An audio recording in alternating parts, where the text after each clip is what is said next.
किसी ने बहुत सुंदर कहा कि गरीबी में जन्म लेना कोई अपराध नहीं, लेकिन सपने छोटे रखना जरूर है।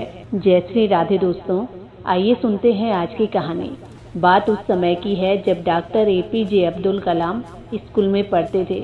उस वक्त उनका परिवार बहुत गरीब था। उनके पिता नाव चलाकर अपने घर का खर्चा चलाया करते थे। कमाई इतनी नहीं होती थी कि वो अपने बच्चों को पढ़ा सके, और तब APJ अब्दुल कलाम ने अखबार बांटने का काम शुरू किया और अपने पढ़ाई का खर्चा निकाला। एक बार जब वो स्कूल में गए तो उनके शिक्षक ने उनको उनके दोस्त के साथ बैठने से रोक दिया, क्योंकि उनका जो दोस्त था वो उनसे ऊंची जाति का था। कलाम जो थे एक साधारण मुस्लिम परिवार से थे। अब्दुल कलाम उस वक्त बहुत छोटे थे। उन्होंने अपने शिक्षक की जब ये बात सुनी तो वहाँ से उठकर दूसरी जगह पर जाकर बैठ गए। उन्होंने उस बात का कुछ भी विरोध नहीं किया, लेकिन उस दिन उनके मन में एक सवाल उठा कि क्या इंसान की जाति उसके ज्ञान से भी ज़्यादा बड़ी होती है। अब यही बात बार बार उनके मन में चलने लगी, लेकिन जब यही बात उनके पिता को पता चलती है तो उन्होंने भी शिक्षक से जाकर कुछ नहीं कहा, बल्कि अपने ही बेटे को समझाने लगे और कहा कि बेटा, तू सिर्फ इतना याद रख कि तू कौन है।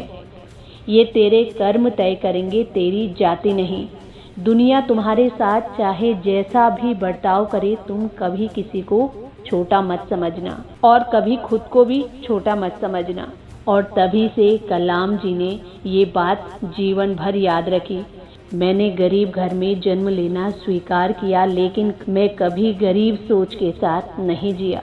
मैंने अपनी सोच को हमेशा ऊंचा रखा और तब तक नहीं रुका जब तक अपनी मंजिल को प्राप्त नहीं कर लिया।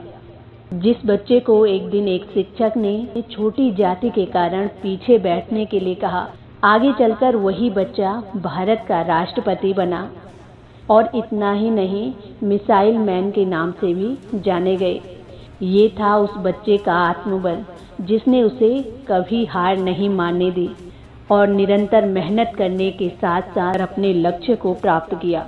तो इस छोटी सी कहानी की सीख बहुत अच्छी है कि आत्मसम्मान और विनम्रता दोनों को साथ लेकर चलो। दुनिया भेदभाव कर सकती है, लेकिन तुम अपने कर्म से अपनी पहचान बनाओ। ये थी आज की कहानी। इसी के साथ जय श्री राधे, जय श्री कृष्ण।